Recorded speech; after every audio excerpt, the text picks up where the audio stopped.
Let's move on to solar then. First project is the solar park by Newquay. You've probably heard all about this. The idea of this was, this serves a number of purposes, this project. One of them was to actually prove the concept. People go along with these things a lot of the time. They either don't fully understand them or they aren't fully committed to them, but they sort of swing along. And when it came to the hard decisions having to be taken on the budget, I knew that the best way was to build something, take the members up there in a bus, show them round, show the meter going round and say, there it is, now we need another 6 of these. You know, yes, that'll cost 60 million, but ultimately, here it is, this is what you actually get. So this is just about to go into procurement. It's basically a 5 megawatt solar park, 27,000 solar panels on a field, a greenfield site just by Newquay Airport.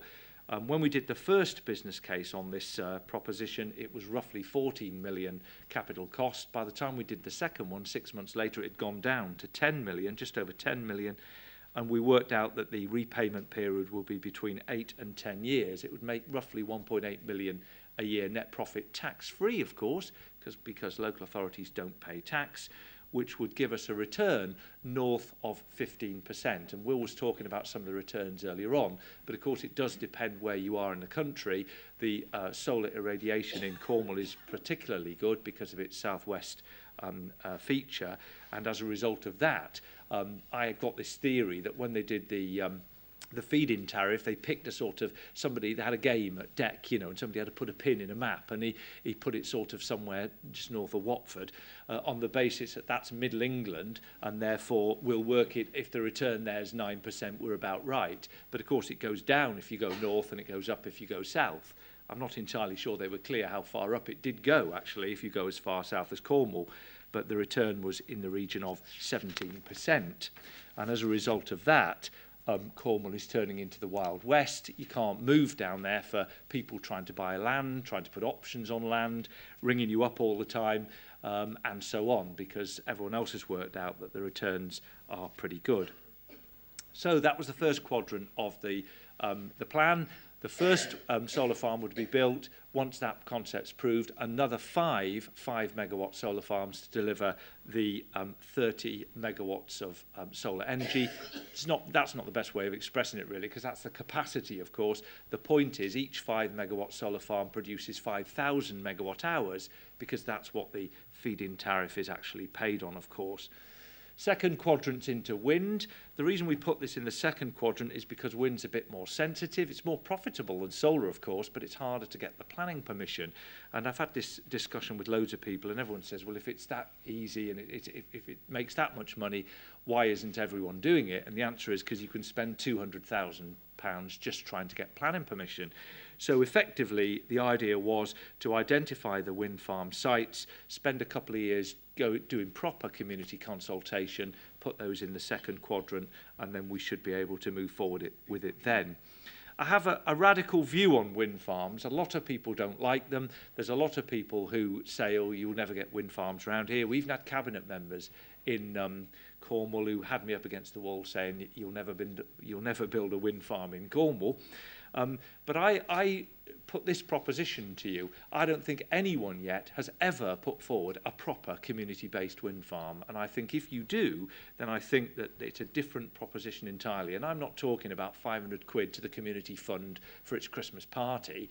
I'm talking about a proper allocation of reward from what you're actually getting in relation to these wind farms. I forget how much we had in on that, 42 million I think it was for 6 wind farms. Return on those, payback's about 5 years, it's even better, and effectively they would then mop up the remainder of the electricity use of the council. So by the time we'd done the first 2 quadrants, all of the electricity use would be coming from renewable sources. As I say, we then move on to the renewable heat incentive and into district heating schemes. These are particularly important. I was never one of those who subscribed to the view that the RHI wouldn't come forward, because the RHI is so intrinsically linked with fuel poverty and some of those other areas that really need to be sorted out. And we've now heard that it's safe, at least in the early years. The idea was to have some pretty big heating schemes, again, because of the benefits you have from that. And again, different people take different views on it. I think it's like broadband. I live in Leeds at the moment. When broadband arrived in Leeds, whoever it was, NTL I think it was, put it in the road outside my house, put a little leaflet through the door and said, once in a lifetime opportunity, £10 to connect to the broadband network. I paid my £10, they dug a little trench in my drive, put a box on my house, and then I was connected to broadband. And I think it's the same for heat networks. If you have a heat network running up the road outside, people want to connect to them then, because of the benefits from heat and from the prices and from the carbon benefits and so on. Now, I want to just say something about biomass. I've never been one of these people who thinks that a local authority has a little narrow remit and you put them in a box and all the rest of it. I wrote a book in 1992 called Municipal Trading, talking about how local authorities should be doing more to sell their services and contribute to markets and so on.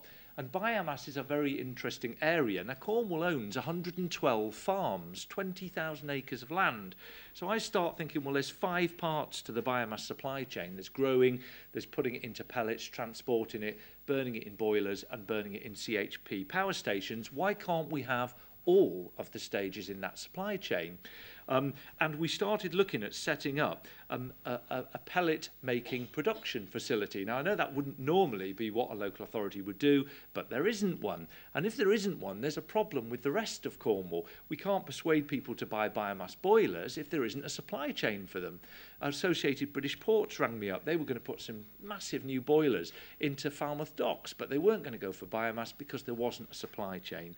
So that's another role I think local authorities can have. Let's look at how we might actually do that by growing some of this ourselves, producing it for our own boilers, so as we take out oil, we put in biomass boilers. We know that that supply chain is secure because half of Cornwall is off the gas network, so the head of property was merrily replacing oil-fired boilers with biomass boilers, but it could be that biomass is more expensive than oil in 5 years' time. If you haven't got your supply chain sorted, then you might have a problem. All sorts of threats to this programme, of course, the recession, the comprehensive spending review, budgets, the broad economic position, and so on. But ultimately, it comes down to this, I think, isn't it? If you have an income-generating asset and you have an ability to meet the finance charges on the loans and so on, then the borrowing, I don't think, is a problem. I was slightly disconcerted to see that the borrowing rate for the Public Works Loans Board has gone up in the Comprehensive Spending Review, but it's still pretty cheap funding. When I was in Spain 6 months ago, I was talking to one of the board members in a big wind and solar company in Europe called Acciona, and he was saying, I'm paying 7, 8, 9% for my money. And when I told him I could borrow from the Public Works Loans Board in Cornwall for 3.2%, he said, well, I wouldn't bother having a joint venture partner then. If you can borrow your money that cheap, you might as well keep all of the benefits within the public sector and simply do it yourself. And that's been my mantra all of the way along.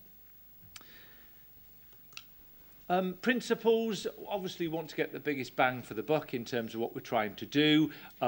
You've got to accept it will take investment. If you cannot get over the hurdle, yes, but we're skint, we've got no money, fine, you can't get over that hurdle. You'll never have any renewable facilities, you won't get any of the benefits. You have to approach it on the basis that it's invest to save, it's about spending now to make some more back. And that's the way the whole thing is predicated. The other thing about the Cornwall programme is it was all done on a commercial basis. The idea is not to have any white elephants here and then suddenly European funding dries up and the whole thing's kiboshed. Effectively, the idea is all of these would wash their face on their own commercial business plans, and that was basically the deal I had with Cabinet as I put the proposals forward. The X's in there are actually there deliberately. They haven't decided how many electric cars are going to have yet, so we couldn't quite complete the slide on that. But effectively, CO2 emissions, quite bold targets there. 40%, it's gone higher than that now. I think London's 50, isn't it? I think Birmingham is 60 now with its new housing schemes and so on. 40% reduction by 2020 was the target there. The carbon neutral morphosed into energy self-sufficiency, as I've said, and various other things about retrofit packages and setting up an energy services company.